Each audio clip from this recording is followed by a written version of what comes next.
इस कार्यक्रम के पुण्यार्जक हैं माता पिता श्रीमान रूपचंद जी जैन, श्रीमती कमला जैन, दिनेश जैन, रेखा जैन, दिवेश जैन, दिशा जैन, गंगवाल परिवार, प्रवासी मुंबई, निवासी ब्यावर।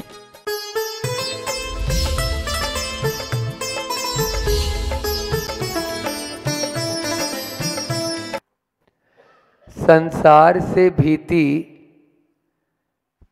प्रभु से प्रीति का कारण होती है और प्रभु की प्रीति ही हमें स्वयं से प्रतीति का कारण होती है। यदि स्वयं की प्रतीति करना है तो प्रभु से प्रीति करना होगा और प्रभु से प्रीति करना है तो बस संसार से डरना होगा। और जो प्रभु से प्रीति करता है ना वो ही भक्ति कर सकता है। कल संभवनाथ भगवान की उस अंतिम कारिका में यही पढ़ा कि भले ही मैं अल्पज्ञ हूँ, अल्प श्रुत वाला हूँ, मैं बुद्धि से उतना ज़्यादा नहीं जानता, लेकिन आप तो अनंत गुणों की खान हैं। इंद्र भी आपकी भक्ति नहीं कर सकता, फिर भी मैं आपके भक्ति वसात आपकी स्तुति को तैयार हुआ। मैं सब छोड़कर लाज, सारे संसार लोग क्या कहेंगे, क्या कहेंगे? लोगों का काम तो है कहना, लेकिन हमें देखना है ना कि करना क्या है और नहीं करना क्या है, हे और उपादेय, ये देखना है। आचार्य श्री जी कुंडलपुर में बड़े बाबा को जब प्रतिष्ठापित कर रहे थे, पूरा देश सशंकित था, लेकिन आचार्य भगवान ने एक ही बात कही, बड़े बाबा आपको उच्चासन पर विराजमान करना चाहते हैं, बस यही भावना है। और पूरा देश देखता रह गया, फूल की तरह जाकर कुंडलपुर के बड़े बाबा विराजमान हो गए। ये किसका कमाल है? भक्ति की, शक्ति का। तो भक्ति का और कुछ भी फल नहीं चाहता, बस मैं यही कि तव पादो मम हृदय तो पदद्वय लीनम तिष्ठतु जिनेन्द्र यावत निर्वाण संप्राप्ति। जब तक निर्वाण की प्राप्ति न हो तब तक बस आपके चरण कमलों में मेरा हृदय रहे। कल ऐसी भावना समंतभद्र स्वामी ने भी रखी। और हाइकू के माध्यम से अपन ने जाना कि औरों को देखूं तो क्या होए, मुस्कान नहीं बांट सकूं, और आपको देखूं, प्रभु को देखूं तो मुस्कान बांटूं। बस प्रभु को देखोगे तभी मुस्कान बांट पाएंगे। संसार को देखेंगे हम दुखी होंगे और प्रभु को देखेंगे सुखी होंगे।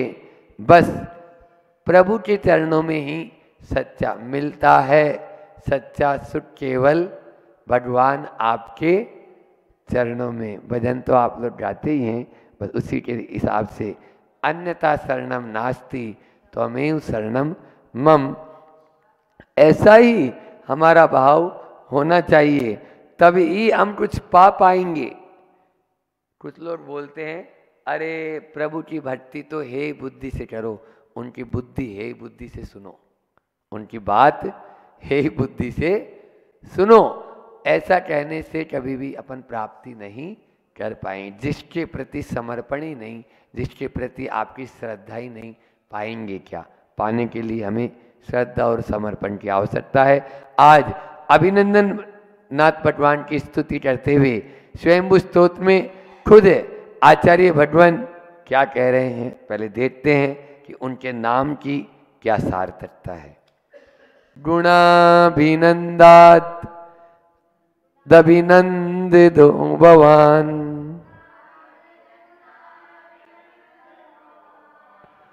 दयावधुम शांति शकीमसि श्रियत,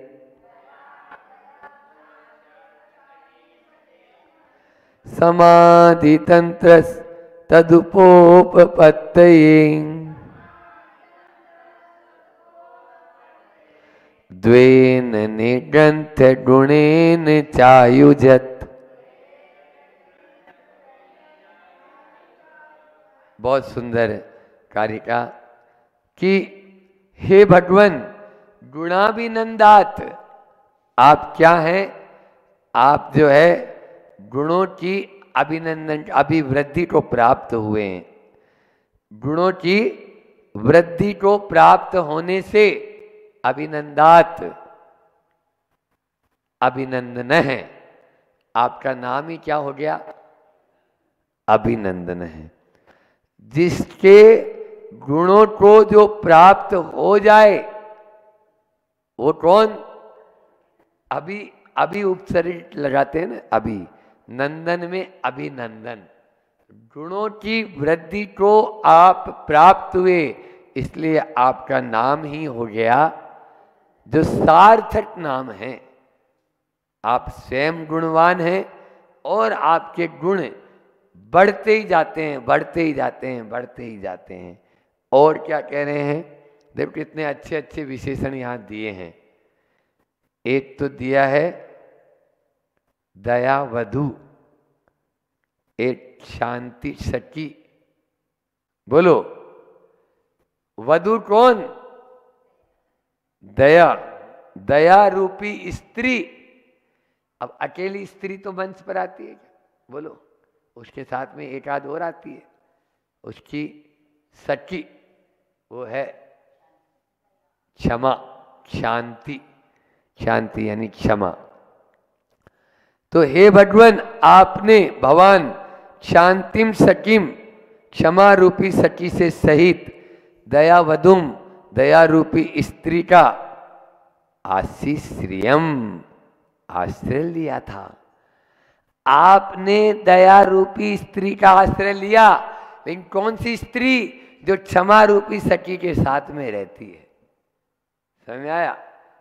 इसलिए स्त्री का सहारा तो आप लोग भी लेते हो, लेकिन कौन सी स्त्री? आप लोग अपनी अपनी पत्नी का या जो पुरुष का लेते। यहाँ पर दया रूपी स्त्री का सहारा प्रभु ने लिया क्षमा रूपी सखी के साथ।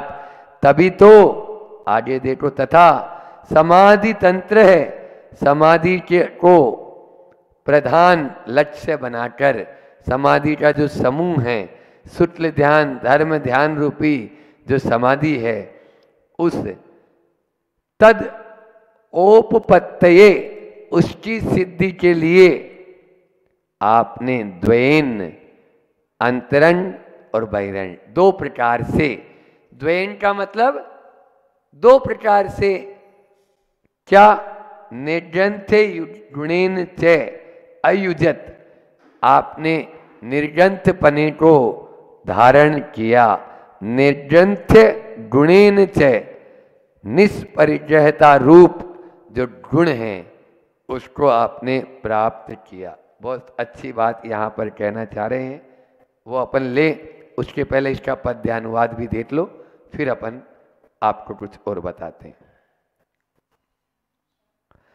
क्षमा सखी युत दया वधु में सतत निरत हो नंदन हो, गुण गण से अति परिवर्धित हो, इसीलिए अभिनंदन हो। लक्ष्य बनाकर समाधि भर का समाधि पाने यमी बने, बाहर भीतर नग्न बने प्रभु, ग्रंथ तजे सब दमी बने। ग्रंथ यानी गांठ, निर्ग्रंथ यानी गांठ से रहित। समझ में आया? जो गांठ रखेगा बांधते जाओ। महाराज जी हम तो ग्रंथ का मतलब ये समझते थे, तो यहाँ पर तो ग्रंथ तजे। अब आप बोलेंगे महाराज जी महाराज ने ग्रंथ क्यों तज दिया? ग्रंथ का मतलब ग्रंथी बोलते हैं, गन्ने में जो गांठ होती है उसको ग्रंथी बोलते हैं। तो बात ऐसी है यहाँ पर, जब तक हम अंतरंग और बहिरंग परिचय को नहीं छोड़ेंगे तब तक केवल कपड़े उतारने से काम नहीं चलेगा। समझ में आया? परिचय है 24 भेद, त्यागे करे मुनि राज जी। समझ में आया? हाँ, तृष्णा भाव छेद वो तो है ही। तो यहां पर भी बहिरंग परिचय 10 प्रकार का होता है, अंतरंग परिचय 14 प्रकार का होता है। 10 प्रकार का कौन सा होता है? क्षेत्र, वास्तु, धन धान्य, हिरण्य, सुवर्ण, दासी दास, कुप्य और भांड, बर्तन। दासी दास भी परिचय है। हाँ, यदि हम किसी सेवक को या नौकर को रखते हैं तो यह हमारा कार्य नहीं। समझ में आ रहा है? बुंदेलखंड में सब काम श्रावक लोग करते हैं, लेकिन आज सुविधा भोजी हो गए और सब काम के लिए, बोलो ना, गड़बड़ हो गया। अब वो दोष कौन को लगेगा? मुनि महाराज। यदि मुनि महाराज उसको अपना मानते हैं तो दोष लगेगा। समझ में आ रहा है? हाँ, लेकिन अब तो भक्तों को भी बांट लेते हैं, ये उनके भक्त, ये उनके भक्त, बाकी बचे जो कम भक्त। बोलो, होता है कि नहीं होता है? आचार्य श्री जी कहते हैं, अरे भक्त प्रत्याख्यान तो करते हो, भक्तों का भी प्रत्याख्यान करो। भक्त यानी भोजन, भोजन का त्याग तो किया, लेकिन भक्तों का त्याग किया नहीं किया। वो तो नहीं, उधर चला जाए तो अरे उधर बस उधर ही किया, इधर नहीं आया, ऐसा हो जाता है। ये गड़बड़ है। और 14 प्रकार का अंतरंग परिचय, मिथ्यात्व, क्रोध, मान, माया, लोभ, हास्य, रति, अरति, शोक, भय, जुगुप्सा, स्त्रीवेद, पुरुषवेद, नपुंसकवेद। बोलो, 14 हुए नहीं हुए? 9 कसाय, 4 कसाय, 9 कसाय, 13 और एक मिथ्यात्व। बाबा, ये भी परिचय है। छोड़ो तभी आगे बढ़ पाएंगे। ऐसे ही समाधि के तंत्र को पाना चाहते हैं तो निर्जंथे के गुण को अंगीकार करना होगा। और निर्जंथे तभी होगा जब द्वेन भेदात, 2 भेदों से, अंतरंग और बहिरंग, दोनों प्रकार से, बाहर से भी न जन है, भीतर से भी न जन है। हाँ, आचार्य श्री रहते वे अपने ही आत्मा में मगन हैं। ये मन की तरंगे मार ले बस हो गया भजन, उसमें आता है। तो भीतर से भी नग्न होना पड़ेगा और बाहर से भी। बाहर से तो हो जाता है, लेकिन भीतर से होना बड़ा कठिन है, लेकिन असंभव नहीं है। असंभव नहीं है, उसको भी होना है, तभी अपन होएंगे। आचार्य भगवान ने बहुत ही अच्छा कि आप यदि दयावधु और क्षमा रूपी सखी के साथ रहोगे तो कहीं पे भी जाओ, आपको कोई चिंता की बात नहीं है। इसलिए हम अकेले नहीं रहते, दयावधु और क्षमा सखी को साथ में रखते हैं। समझ में आया? फिर उसके बाद में आगे आचार्य भगवान कह रहे हैं, क्योंकि जहां जहां परिचय है वहां वहां आसक्ति है, या जहां परिचय है वहां पर विवाद होगा। वो विवाद की जड़ है, झगड़े की जड़ 3, जड़, जोरू और जमीन। समझ में आ रहा है? इसलिए थोड़ा भी परिचय होगा वो विवाद हो गए। यहां तक तो छोड़ो, मैंने इतने शास्त्र लिखे, ये मेरा शास्त्र है, मम इदम, ये भाव ये मेरा है, ये तेरा है, न तेरा और न मेरा, क्यों अजमेरा? हाँ,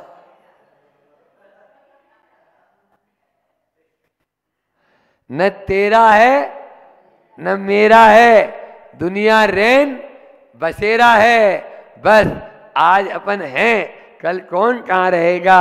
सब अपने अपने दिशाओं में सब चले जाएंगे। गाड़ी खड़ी रे खड़ी तैयार, चलो रे भैया शिवपुर को, ऐसी भावना हो जाती है। आगे उस दया वधु के साथ में जब ब्याह हो गया, तो ब्याह होने के बाद में भगवान ने क्या किया बता देते हैं, समंत भद्र स्वामी बता रहे हैं।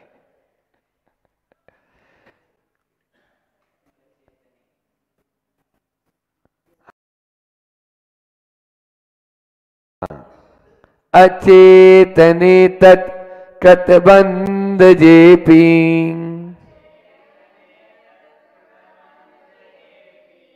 ममेद मिथ्या विनिवेश चड्रहात, प्रबंडुरे स्थावर निश्चयेन च,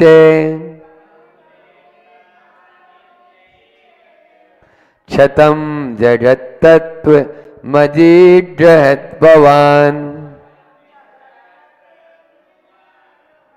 बहुत अच्छा। समाधि तंत्र में भी ऐसे ही एक कारिका पढ़ी थी अपन ने, अचेतन मिदम दृश्यम मचेतनम दृश्यम तदा करुष्यामी चतुष्यामी मध्यास्तो हम भवाम महत। मैं किस पर रोष करूं और किस पर तोष करूं, ये सारा जो संसार दिख रहा है वो अचेतन है।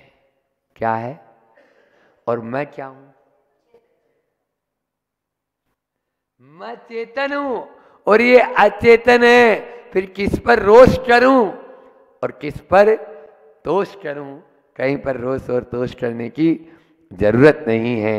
अचेतने अचेतन शरीर में चे और तत् बंध जे पीछे, और उस शरीर के आश्रित जितने भी सुख दुख आदि जो हैं, स्त्री पुत्र आदि पर पदार्थ हैं, जड़ चेतन आदि जो भी हैं, मम इदम यह मेरा है, मैं इसका स्वामी हूं। इति इस प्रकार से आभिनिवेशक ग्रहात, आभिनिवेश का मतलब होता है मिथ्या बुद्धि, मिथ्या अभिप्राय को स्वीकार करने से, तथा प्रबंडुरे विनस्वर शरीर आदि पदार्थ में स्थावर निश्चयन च, स्थायित्व के निश्चय से, क्षतम नष्ट हुए, जगत जगत को भवात तत्वम आपने जीवादि पदार्थ को यथार्थ स्वरूप अजिग्रहात समझाया, ग्रहण कराया। हे भगवान, ये सारा का संसार विपरीत मिथ्याभिनिवेश में डूबा हुआ है, आमूल चूल। आप ही ने 7 तत्वों 9 पदार्थ का उपदेश देकर बाहर निकालने की कोशिश की, क्योंकि हम भी कभी ऐसे ही थे, घूम रहे थे, समझ आया। और अभी भी अगर नहीं सुधरेंगे तो आगे क्या होगा, समझ में आ रहा है। इसलिए यह जगत नश्वर को शाश्वत मानता है, जो उसका है नहीं उसको अपना मानता है। मम इदम, यह मेरा है, मारो छोरो, मारी बेटी, मारो बहू, मारो मकान, यही होता है कि नहीं होता है। नश्वर को शाश्वत मान रहा है और जो उसका है नहीं उसको अपना मान रहा है, इसीलिए संसार में घूम रहा है। आप भी भगवान ऐसे हैं जिन्होंने सत्य धर्म का उपदेश देकर हमको सन्मार्ग पर चलने की प्रेरणा दी। ये इस श्लोक का अर्थ है।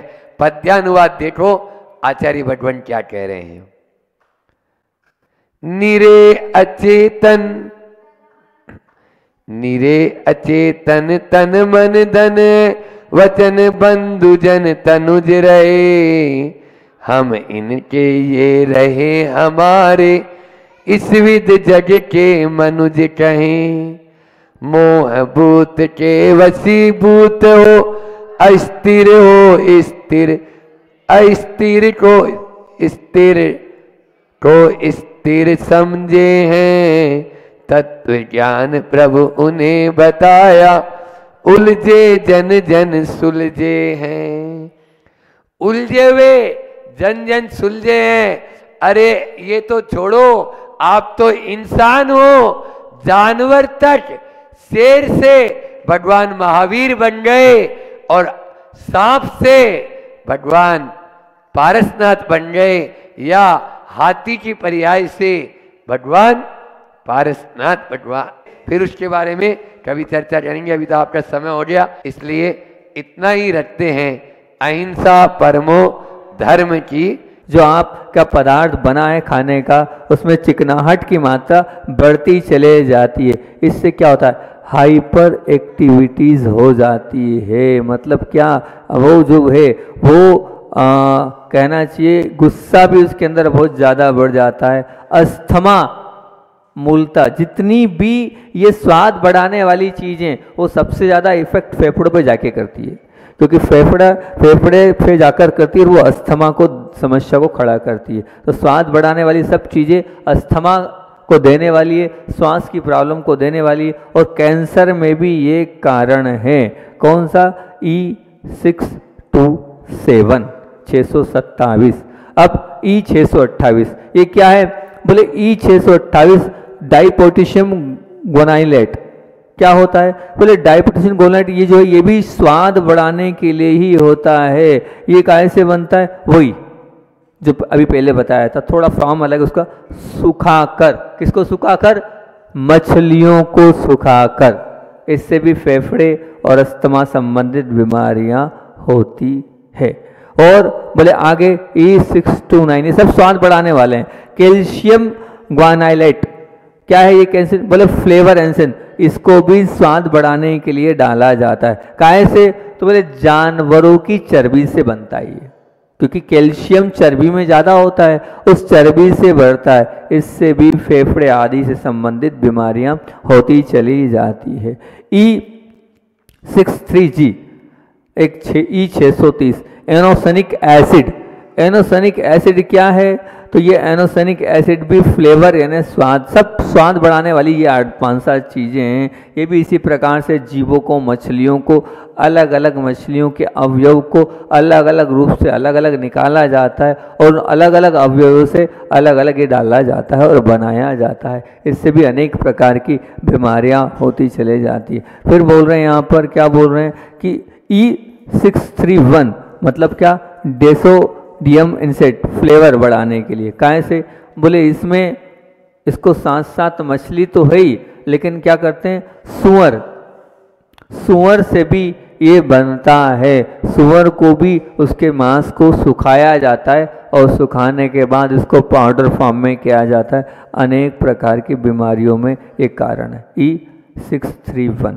फिर बोल रहे E635 E635 क्या करता है, बोले ये क्या है, डेसोमियम, यानी ये क्या कर रहा है, बोले ये भी स्वाद बढ़ाने के लिए है। प्राणियों की, जानवरों की चर्बी से निकलने वाला ये तत्व होता है। इसके कारण इससे भी अनेक प्रकार की बीमारियां होती है। फिर E640 E640 ये क्या है, ये glycine and its sodium salt. Salt मतलब नमक की मात्रा। क्या, वो जो आपका नमक है उससे अलग प्रकार का ये नमक होता है।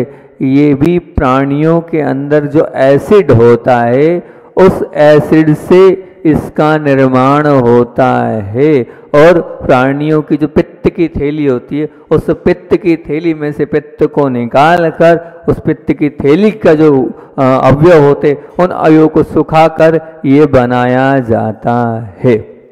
फिर बोल रहे हैं ये ग्लाइसाइन इट्स सोडियम साल्ट हो गया। अब बोल रहे हैं बिजेक्स E901।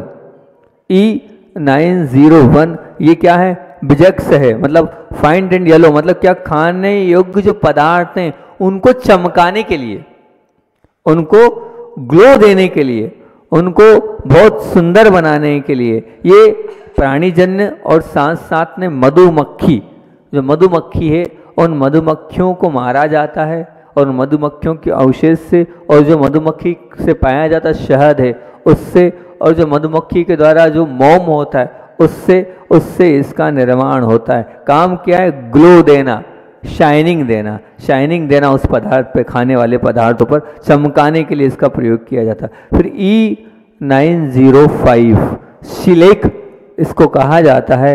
ये क्या है शिलेक? तो बोले खाने योग्य पदार्थ में इसको डाला जाता है। क्या बोले? ये लाखों कीड़ों को मारने के पश्चात इसका निर्माण होता है। वो भी क्या? उन कीड़ों के सब तत्वों को नहीं, उनके बाहर के तत्वों को अलग कर दिया जाता है और वो अलग प्रकार की प्रक्रिया से अंदर के अवशेषों से इसका निर्माण होता है। शिलेक इसको बोलते हैं। फिर इसके बाद क्या है? E910 L16 क्या है ये? बोले ये इम्प्रूविंग एजेंट, मतलब ये क्या करता है? बोले चॉकलेट में उपयोग आता है। जितनी भी चॉकलेट्स बनती हैं उन चॉकलेट्स, टॉफी आदि में इसका प्रयोग होता है। क्या इसका ये काय से बनता है? ये तो बताइए। तो बोले प्राणीजन्य और साथ में मनुष्य के बाल एवं मुर्गों के पंखों से बनता है। मनुष्यों के बाल और मुर्गियों के जो पंख होते हैं उन पंखों से इसका निर्माण होता है। आपके बालों में वो तत्व पाया जाता है और जो आपके जो मुर्गी होते हैं उनके पंख और के बाल जो होते हैं उनसे इसका निर्माण होता है। और इससे क्या बनती है? चॉकलेट्स, टॉफी जो आप बच्चों को खिलाते हैं वो उससे उन बच्चों को ये खिला तो रहे हैं लेकिन बाल, ऐसा कहते थे कि बाल अगर चला जाएगा तो बाल से आपको दो चीज़ें होंगी। बाल अगर आपने सेवन कर लिया तो एक तो कुष्ठ रोग होगा अगर बाल खा लिया, या मिर्गी का रोग होगा। मिर्गी का रोग और कुष्ठ रोग बाल अंदर जाने से होता है। तो अब आप बच्चों को आगे रह के बाल का पाउडर खिला रहे हैं, टॉफी में उनमें डला हुआ है। अब उसका नुकसान आपके बच्चे झेलेंगे क्योंकि वो तो समझते नहीं है, लेकिन आप तो समझदार हो, इसलिए देख लेना। अब क्या देखोगे? मिलता ही नहीं है उतनी छोटी सी टॉफी पे, कहाँ वो नंबर लिखेंगे? लिखते ही नहीं है। लेकिन आप उसको जाओगे, साइट पता करोगे तो पता चल जाएगा, बड़ी कंपनी होगी। तो E95 अगर वो डला है तो वो डला है तो इम्प्रूव एज मतलब वो मुर्गी की। इसी प्रकार से E920 E920 ये भी क्या है? ये L16 हाइड्रोराइड है। ये भी इसी प्रकार से चॉकलेट में उपयोग होता है। इसी प्रकार से ये भी बनता है। ये जानवरों के बाल से ही बनता, प्राणीजन्य है। फिर इसी प्रकार E921 L16 हाइड्रोलिक्स मोनोहाइड्रेट ये क्या है? बोले ये भी चॉकलेट में ही उपयोग होता है। प्राणी मतलब चॉकलेट्स में बहुत सारे मांसाहारी तत्व अवयवों का सम्मिश्रण होकर वो चॉकलेट बनती है। प्रश्न आना चाहिए इतनी सॉफ्ट क्यों है, इतने समय तक क्यों बनी रही है, इसका स्वाद हम क्यों नहीं बना पा रहे और वो कैसे बना रहे, ये सब चीज़ डलती है। फिर उसके बाद होलिक एसिड, ये जो होलिक एसिड है ये होलिक एसिड कहाँ से निकाला जाता है? ये होलिक एसिड सूअरों की आंतों से निकाला जाता है। ये होलिक एसिड सूअर की आंतों से निकाला जाता है। और ये होलिक एसिड से क्या? बच्चों में उत्तेजना पैदा होती है, बच्चों में अति चंचलता आ रही है, उसका कारण ये होलिक एसिड है। और वो होलिक एसिड लगभग सभी पदार्थों में डलता था। आप लोगों को लग रहा होगा महाराज जी आप कब से 2 दिन से सुनाए जा रहे हो ई नंबर पे, ये ई नंबर पे, लेकिन मैं क्या करूं?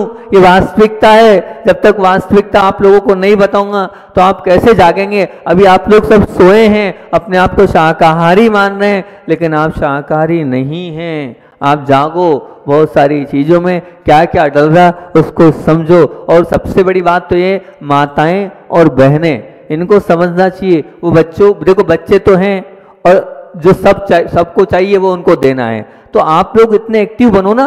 मैं आपको बता रहा हूँ, पारस चैनल वाले जो पंकज जी हैं उनकी धर्मपत्नी हैं, नाम तो ध्यान नहीं आ रहा, पारस पंकज जी की धर्मपत्नी, जो पारस चैनल जो टीवी पर चैनल चलता है ना, पारस चैनल, विशाला, महाराज जी को याद। तो पारस चैनल वालों की जो धर्मपत्नी है, पंकज जी की धर्मपत्नी, मुझे बड़ा अच्छा लग रहा है, उन्होंने बहुत अच्छा काम किया है। पंकज जी की धर्म पत्नी ने इसके जैन रेसिपी के अलग अलग इतनी सुंदर सुंदर चॉकलेट, टॉफी, आइसक्रीम, आप महाराज को खिला सकते हो चॉकलेट बनाकर, आप महाराज को खिला सकते हो, आप जिसको केक बोलते हो और जिसको आप लोगों ने और भी बोलते हैं, क्या क्या बोलते हैं, अलग से बोलते हैं, ऐसी ऐसी जितनी चाइनीज आइटम है, जितनी भी ये फास्ट फूड है, सब उन्होंने, विशाला जी ने बहुत अच्छी पुस्तक, जब पहली पुस्तक बनकर आई थी तो उन्होंने हमें ही बताई थी, बोले महाराज जी ये पहली पुस्तक आई है, ये हम आपको बता रहे हैं इसमें और क्या करना चाहिए,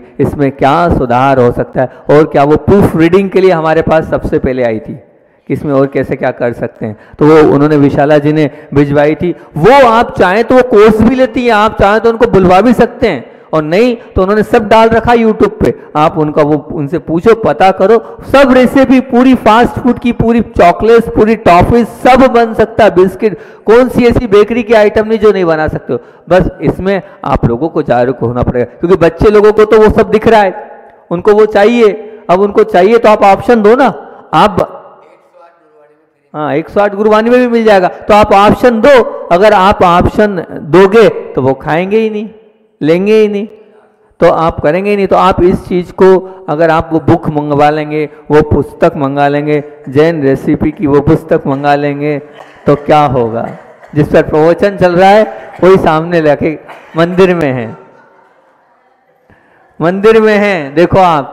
अब ये क्या है, माता पिता की गलती है, वो बच्ची छोटी सी है, वो पैसे दे दिए, ले आई, वो पैसे दे दिए तो ले आई, अब ले आई तो करेगी, खाएगी, तो आप विचार करो। अब देखो आप हमारे सामने, आंखों के सामने वो बच्ची के हाथ में फास्ट फूड का पैकेट है, अब वो क्या है, सुअर की चर्बी से तला हुआ है, शुद्ध मांसाहार है, और कहां पर, मंदिर में आ गया है, सब लिखा है उस पर, पूरी चीजें लिखी है, उसके बावजूद भी आप अपने बच्चों को शुद्ध मांसाहार करा रहे हैं। ये पैकेट बंद चीजें जितनी है, ये शुद्ध मांसाहार होने के बाद भी खिला रहे हैं, सुअर की फैट से, सुअर की चर्बी से वो तला हुआ है। अब विचार करना इसके कारण क्या क्या हो रहा है, किस प्रकार से जा रहे हैं। तो माताएं बहनों को समझना चाहिए, बात माताओं बहनों की थी, और माताएं बहनों को समझना चाहिए, और समझते हुए उसका ऑप्शन बना कर देना चाहिए। मैंने पता भी दे दिया, पारस चैनल वालों की धर्म पत्नी विशाला जी, उन्होंने बहुत अच्छा काम किया है, पुस्तकें लिखी हैं और शायद यूट्यूब पे भी डली हैं, वो आप पता करें, समझें, और उसी से अपने घर में आप शुद्ध शाकाहारी वो जो है भोजन बनाएं, और वो जो जितनी भी रेसिपी उन्होंने बनाई हैगी और जैन रेसिपी, उससे आप तैयार करें तो बहुत अच्छी बात है। ऑप्शन देंगे तो बच्चे अपने आप नहीं जाएंगे, उतनी स्वादिष्ट चीज़ें आप बना के दें। आप खुद आलसी हैं, आप बनाना चाहती नहीं हैं, तो फिर कहाँ से वो होगा, वो तो जाएगा ही जाएगा। तो गलतियां माताओं की और बहनों की है, उन्हें जगाना होगा, बच्चों को समझाने से कुछ नहीं होगा। माताएं बहनें समझेंगी, गृहिणी समझेगी, तो अपने आप घर में वो चीजें आएंगी ही नहीं, ये बिल्कुल निश्चित मान के चलना। और फिर अगला जो है लिपेज, ये भी सुअर की चर्बी से बनता है। बच्चों के नंबर बढ़ना, 90% बच्चों को चश्मा लग रहा है, इसमें लिपेज E1104 1104 ये डला है, काय से, सुअर की चर्बी से, पिग, PIG, पिग फैट उसमें डला हुआ है। बोल क्या, शारीरिक विकार, पेट के रोग, शुगर, हार्ट प्रॉब्लम आदि इससे होती जा रही है। अब इसके बावजूद भी अगर आप नहीं चेत रहे हैं तो मैं क्या कर सकता हूं, मैं क्या समझूंगा। और अगर आपको समझना है, समझने का प्रयास करना है, तो आपको बताता हूं मैं कि क्या वास्तविकता है, वो वास्तविकता आपके सामने रख रहा हूं, ठीक है ना। खुली खुली किताब आपके सामने रख रहा हूं और बताते जाऊंगा, और आपके सामने रखता जाऊंगा, एक एक चीज रख रहा हूं कि इसमें क्या है, इतना खोल के कोई नहीं बताएगा, फिर भी बता रहा हूं मैं आपको, एक एक चीज खोल के, और सब सत्य, कहीं कोई ऐसा वाला मामला नहीं है। अब आप, मैंने भी खाया है, मेरी भी गलती है, मैंने भी बचपन में खुद खाया पार्ले जी ग्लूकोज।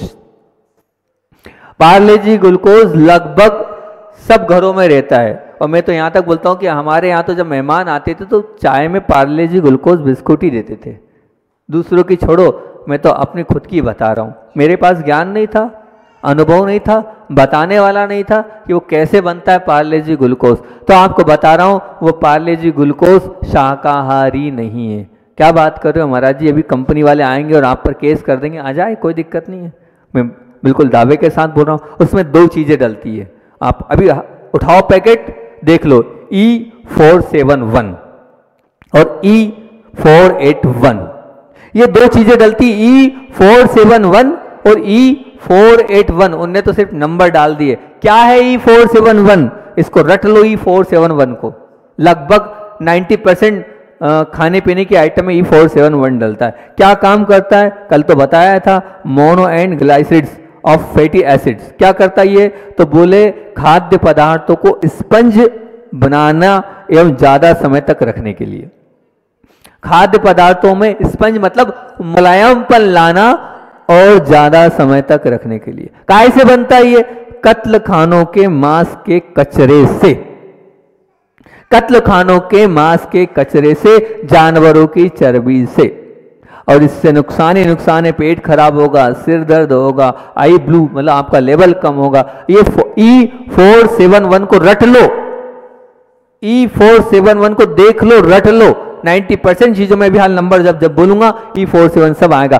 पार्ले जी ग्लूकोज मैंने खाया है और उसमें E471 था। कुल मिलाकर मैंने भी इसका सेवन किया है, क्योंकि कहते हैं कि अपन स्वीकार करो कि हमने गलती करी हैगी, बहुत खाया है। तो E471 पार्ले जी ग्लूकोज बिस्कुट में डला है और वो क्या है? अब वो E471 को भूल जाओ, उसकी परिभाषा है कत्ल खाने के मांस के कचरे से और जानवरों की चर्बी से बना हुआ E471 डलता है। और क्या डलता है उसमें?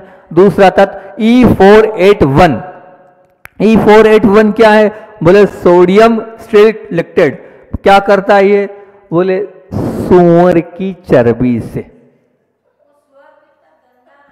तो गंदा मानता है, गंदे थी वो गंदी चीज को खाइए। आपने भी खाई होगी, नहीं खाई हो तो मुझे तो नहीं मालूम। पार्ले जी खाए? हाँ तो खाएं आपने, तो खाएं तो आप समझ लो।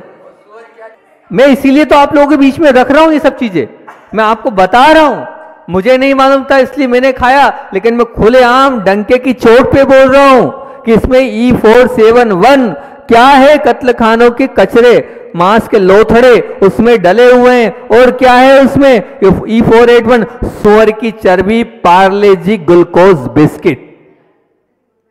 अब आगे चलते हैं अपन, क्योंकि एक ही में लग जाऊंगा तो बहुत सारी चीजें बताना है आपको। पार्ले बिस्किट, एक पार्ले बिस्किट आते हैं, पार्ले बिस्किट आते हैं। क्या है? फैटी एसिड, फैटी एसिड मिलेगा। फैटी एसिड जो मैंने आप लोगों को कल पूरा फैटी एसिड के 3-4 प्रकार अलग अलग बताए थे, क्या फैटी एसिड कहलाता है। तो 3-4-5 प्रकार के फैटी एसिड है, 5-6। उसमें वो क्या है? सब के सब फैटी एसिड काहे से बनते हैं? जानवरों की चर्बी से बनते हैं। फैटी एसिड ही फैट से निकला एसिड। फैटी एसिड मतलब क्या? फैट, और फैट से निकला एसिड, उसको फैटी एसिड बोलते हैं।